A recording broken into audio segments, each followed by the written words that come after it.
Hi, friends. Today's topic, of course, the war with India is still on, but in the last 48 hours, uh, there's a journalist in Pakistan named Najam Sethi. He was also the chief minister, the interim chief minister of Punjab. He was the chairman of the cricket board. He was the one who actually launched PSL, Pakistan Super League, which is Pakistan's equivalent of the IPL, the Indian Premier League. And he's been a journalist for a very long time. He has a magazine, a weekly magazine that comes out every Friday, and it's obviously called the Friday Times. But he's been the editor of the newspaper Daily Times. I think he was the founding editor, and he's been in journalism. I don't know, for the last 50 years. He's a very, very significant and prominent journalist. He has been on television. He has had a daily program on Geo. Now he has one on Sama TV. He's been on various channels also and is a renowned anchor. So anyway, yesterday in his program, he actually made an assertion that some senior, I don't know if it were senior or not, but someone from the establishment, military, etc., met secretly with Imran Khan in jail on the eve of May 6th and briefed him like a prime minister on the prevailing situation in the country. And after that meeting, it was agreed by Imran Khan that he would play ball. He would get his social media team to um, start posting in favor of Pakistan and the army, and subsequently the ban on X, Twitter, was lifted that very evening or something like that. And so all this is leading up to him being released in the next few weeks or a month or so. I mean, that's the thing. And then subsequently, today, a lot of the anchors were coming out that this does not gel, does not fit in. My take is, and Sethi also said that, it's a good development. Um, Imran Khan should become part of the system. Personally, I think this is the worst. If it were true, if it were going to happen, is probably the worst thing that can happen to this country, because Imran Khan is actually the worst thing that has ever happened to Pakistan. If you really look at, I think, as far as he is concerned, he is no better than India vis-a-vis Pakistan. They're both enemies of the country. Because just to give you a few examples, post April 22nd, um, the Indians, Pakistan was going for another tranche of the IMF loan, and the Indians went to the IMF, and lobbied to have that loan blocked. Imran Khan has done the same thing.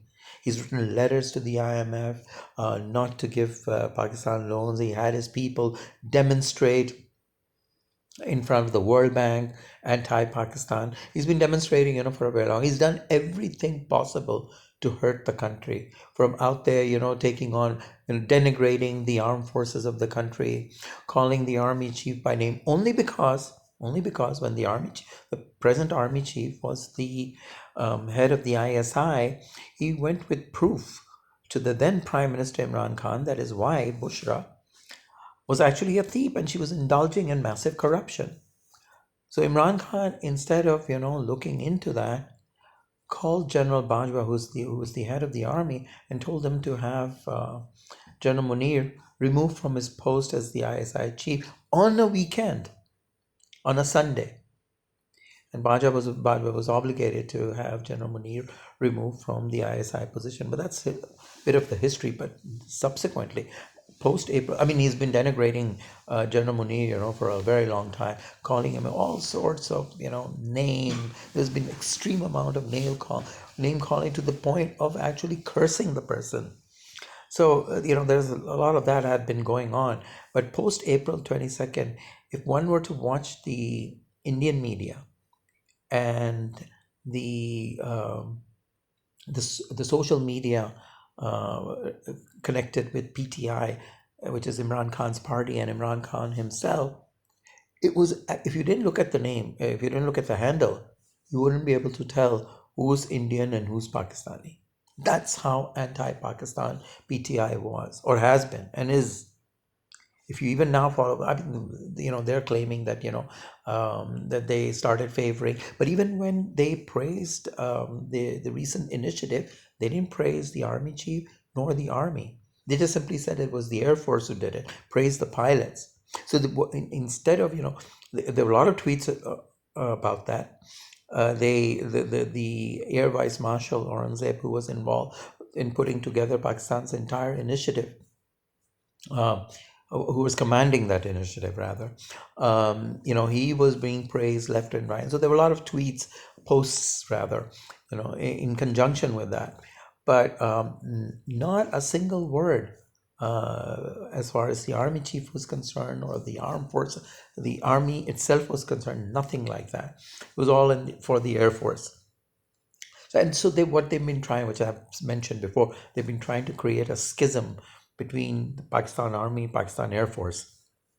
And that's the typical Imran Khan technique, what he has been doing, what he is interested only, is to gain power for the sake of power and nothing else.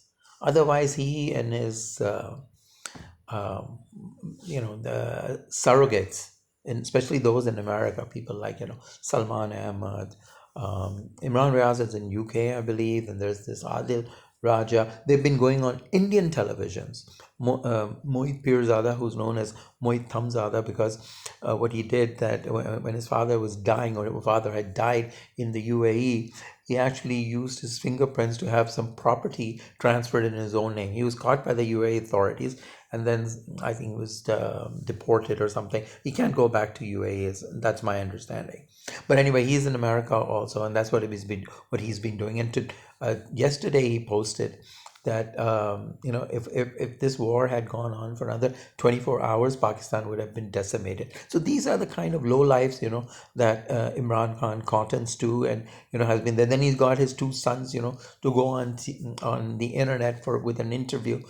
Again, same thing, that he's being kept in a death cell. I wish the government were to actually put him in a death cell and then see what happens. Yeah, he gets organic food every day, goat meat, chicken, everything organic, fruits of the day, fresh juices, chia seeds, dry fruits, you name it. And I mean, it's like Club Med, prison Club Med. He's like, I don't know if any of you had watched the original Italian Job, in the 60s with Michael Caine. So Imran Khan is like Mr. Bridger, the character of Mr. Bridger in prison. So he's got everything going for him over there. In fact, they installed, a new bathroom for him with shower and everything, and it's attached to his room. So he's got everything in the prison, and yeah, still it's a prison, no doubt about it, but it's Club Med prison. You can't get better than that. But that's besides the point. But they keep complaining that he's in solitary confinement, he's in death cell. I wish they were to do that.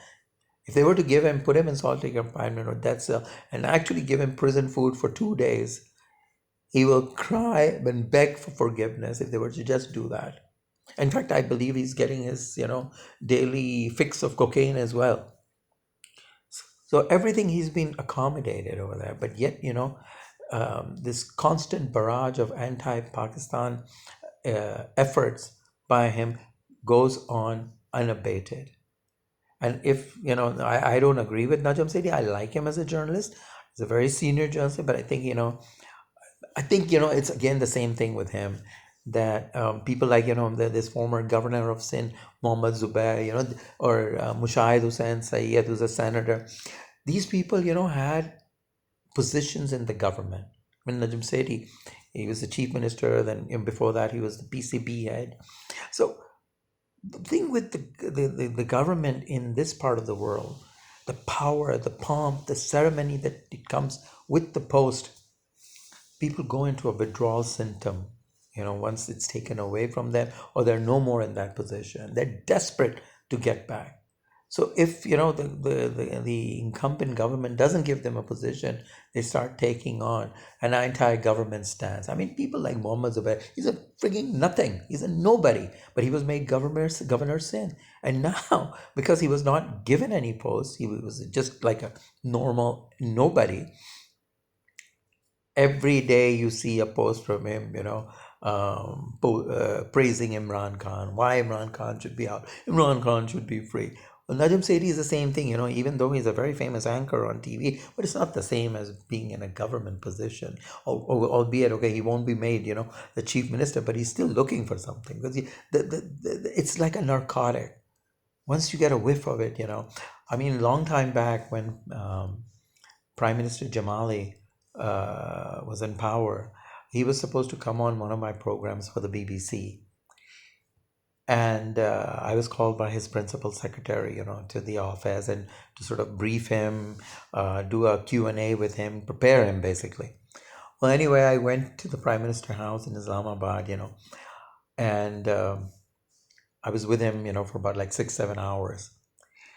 Then on the way back, when I was heading back to Karachi, my flight, he sent some of his people, and I was given protocol. The old airport, the old Islamabad International Airport. So I was going from the Marriott to the airport, and I had, army escort, police escort, whatever.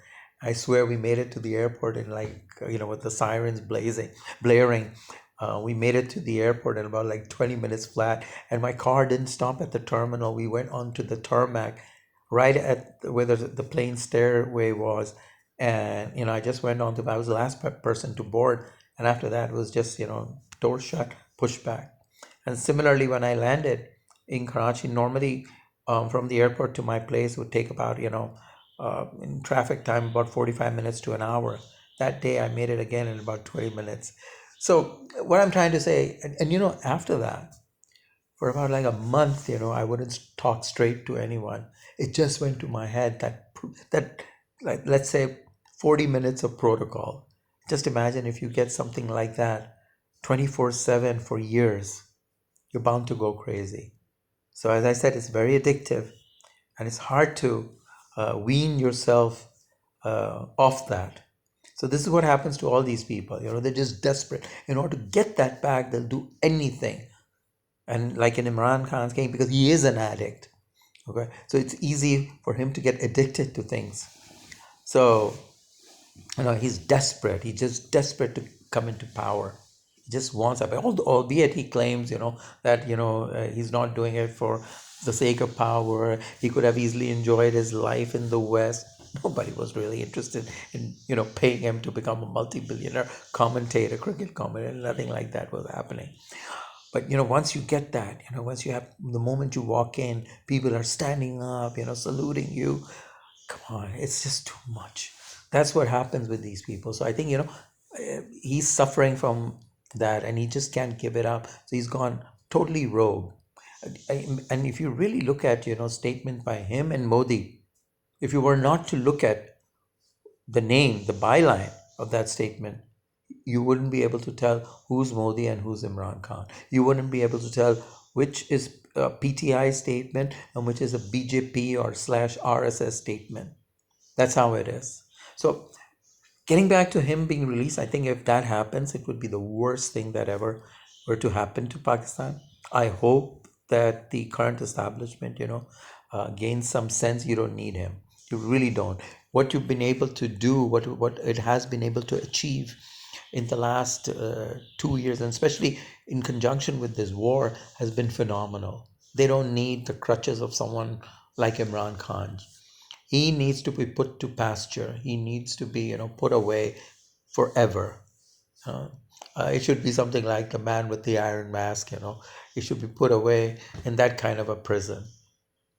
And uh, it, I guess could be some wishful thinking on my part that and it's my desire that he should not be out. I mean, I don't even know the person, but I know that he's bad for the country. Every time his name comes up, and I know, and I've been right about him from the very beginning that he is going to destroy the country, and he has done that. His party is a cult. They don't care whether he performs or not. It's like, like what was the name of the guy? David Koresh, the Dravadian, or the cults like that. He's and he's sick, and his people are sicker. Um, so they're not patriotic people. They're not for the country. Just a few months back, when there was that incident, where there was that attack on the train in Balochistan, the Jafar Express, the PTI was supporting the terrorists. They were giving statements in India on how, this is a good thing. How, the terrorists, they use advantageous positioning, to take over the train. They were all praised for the terrorists who killed about, what, I don't know, anywhere from like 20 odd people to about 100 people. But PTI and Imran Khan were supporting them. People, there are these anti-Pakistan people like Maharan Baloch and all. PTI has been supporting them. It supports TTP. It supports the Taliban. All of these organizations are anti-Pakistan.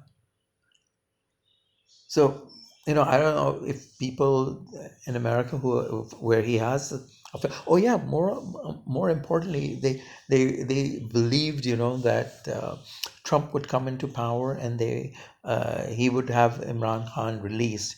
So the entire PTI machinery was pushed, money was spent, millions of dollars were spent, to for the Trump election initiative. But and when this war happened, Imran Khan's sister, she's a witch, Alima, witch. So she went on. She gave a statement that Modi is gonna come. He's going to slap these people. And I'm basically referring to the military. Slap them around. These people will not be able to do anything.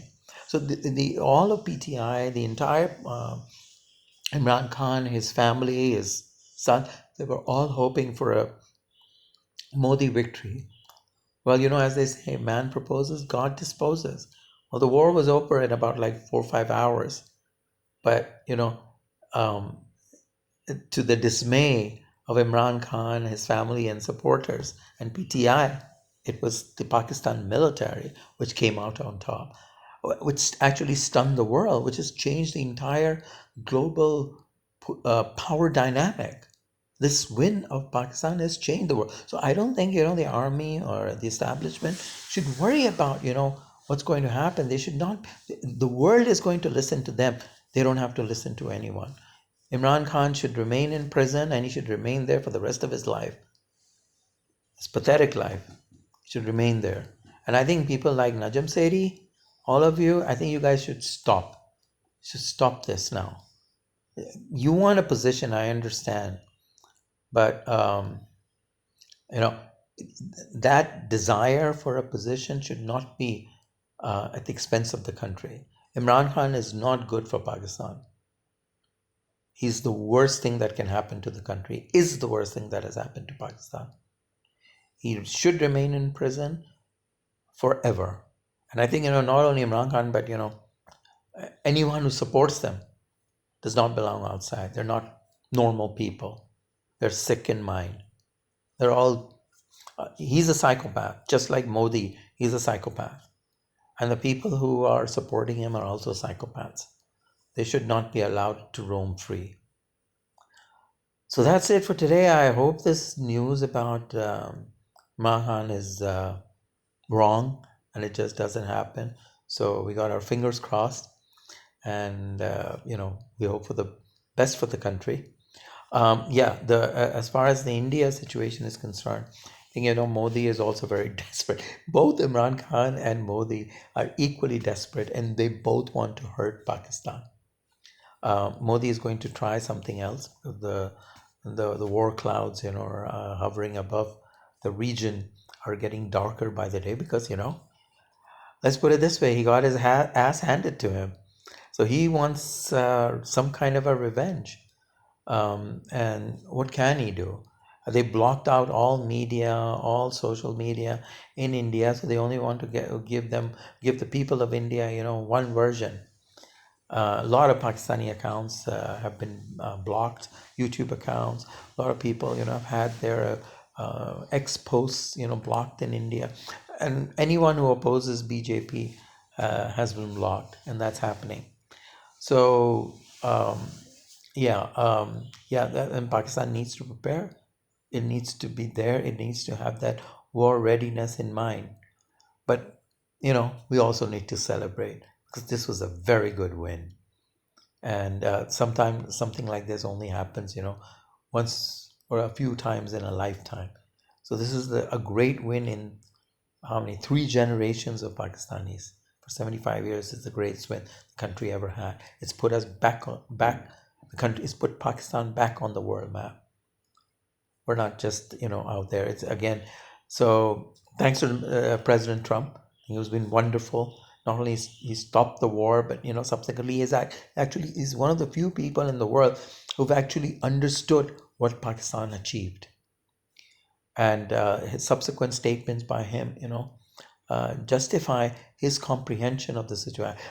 I did not expect that, but let's put it this way.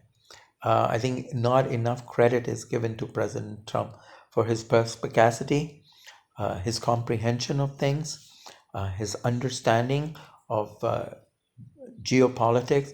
It's way better than a lot of people out there. Anyway, till next time, guys. Khudafis.